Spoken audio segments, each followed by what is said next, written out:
Oi pessoal, sou a Bruna Machado e esse é o meu canal. No vídeo de hoje, continuando sobre o tema longevidade, a gente vai falar sobre alimentação, ou seja, como você deve se alimentar para que você possa viver mais e melhor. Bom, alimentação e longevidade são temas que são intimamente conectados, né? Quando a gente pensa numa vida saudável, isso passa por fazer boas escolhas alimentares. Mais do que pensar num tipo de dieta específico, a gente tem que pensar numa alimentação que seja saudável e sustentável, ou seja, a gente realmente aprender a fazer boas escolhas alimentares para poder fazê-las por muito tempo e em qualquer situação.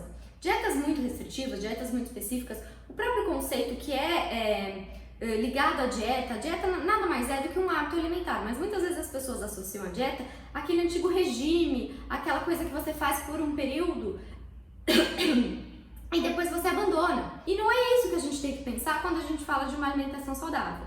É importante a gente entender o que atrapalha e o que ajuda a nossa saúde em termos de alimentação para que isso seja praticado ao longo do tempo. Então, pensando em dieta e longevidade, em alimentação e longevidade, nós temos 3 objetivos a ser perseguidos. O primeiro é evitar a resistência à insulina, o segundo é ter uma dieta anti-inflamatória e o terceiro é ter uma dieta antioxidante. E eu vou explicar por que desses 3 fatores serem tão importantes. Começando pela resistência à insulina. O que é a resistência à insulina? Nada mais é do que uma incapacidade das nossas células de utilizar a insulina corretamente. A insulina é um hormônio produzido pelo pâncreas que tem, entre suas diversas funções, uma função muito importante, que é colocar a glicose, uma das nossas principais fontes de energia, para dentro da célula. Então, quando você ingere um alimento que contenha carboidratos, principalmente, esse carboidrato vai ser digerido em glicose e essa glicose, para virar energia, né, para esse alimento ser utilizado como fonte de energia, ele vira glicose e essa glicose tem que entrar nas suas células. E essa glicose só entra nas suas células mediante a ação da insulina. Quando a insulina faz uma sinalização, os receptores nas células vão buscar essa glicose e permitem que ela entre para dentro da célula, certo? Uma alimentação rica em carboidratos, em excesso de carboidratos e excesso principalmente de carboidratos refinados e de açúcares, faz com que ao longo do tempo esses receptores fiquem saturados, de forma que a insulina chega para colocar a glicose para dentro da célula e é como se os receptores de glicose não percebessem aquela insulina ali. Então o que seu organismo faz? Produz mais insulina para ver se ela joga essa glicose para dentro da célula.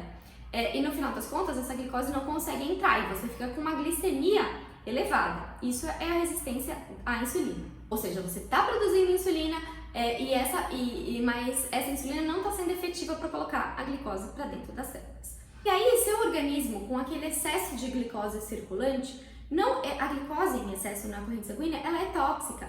Então, o que o organismo faz? Ele não pode deixar ela ali alta na corrente sanguínea. Ele vai lá e armazena, então, essa glicose da única forma que o nosso organismo consegue armazenar o excesso de nutrientes, que é como gordura. Principalmente como gordura abdominal, né? E essa gordura abdominal, ela acaba sendo mais prejudicial, porque ela envolve os nossos órgãos digestivos, que são muito importantes. E isso, por si só, a presença do excesso de gordura abdominal já é um fator de risco para doenças cardiovasculares, por exemplo. A resistência à insulina em si também é um fator precursor de doenças metabólicas e cardiovasculares.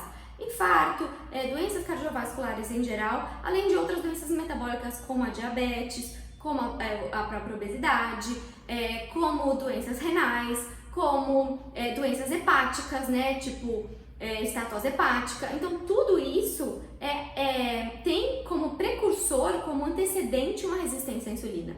Então, para uma saúde de longo prazo, uma saúde ao longo da vida, a gente tem que evitar sim ter essa resistência à insulina.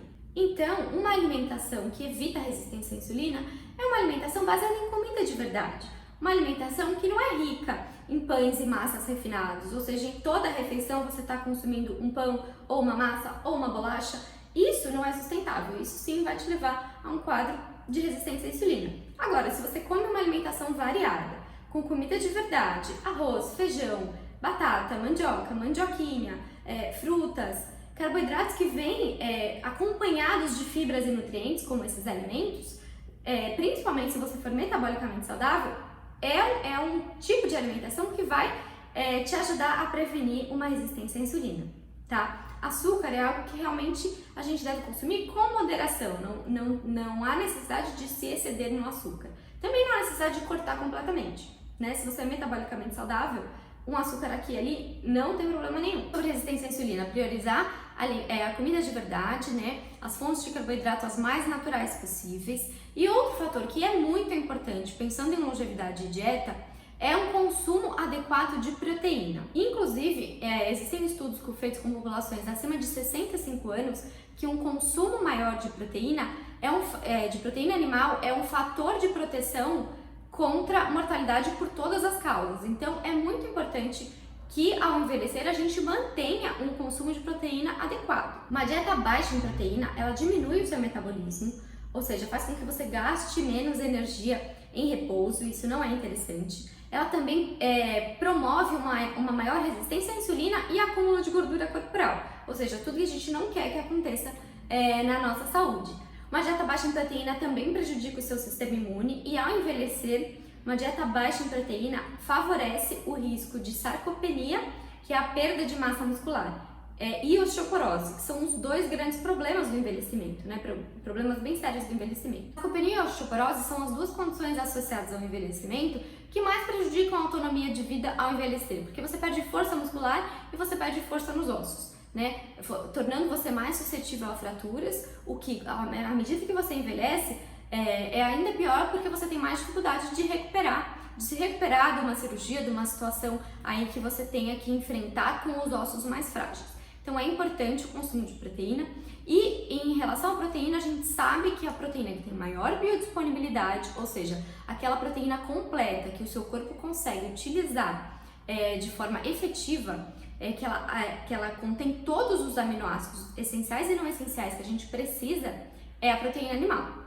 Os riscos associados a um consumo um pouco maior de proteína animal são o aumento na metionina, que é um aminoácido que está associado a uma menor longevidade, e o aumento do IGF-1, tá? Que é um fator de crescimento relacionado à insulina, que também está relacionado a alguns tipos de câncer.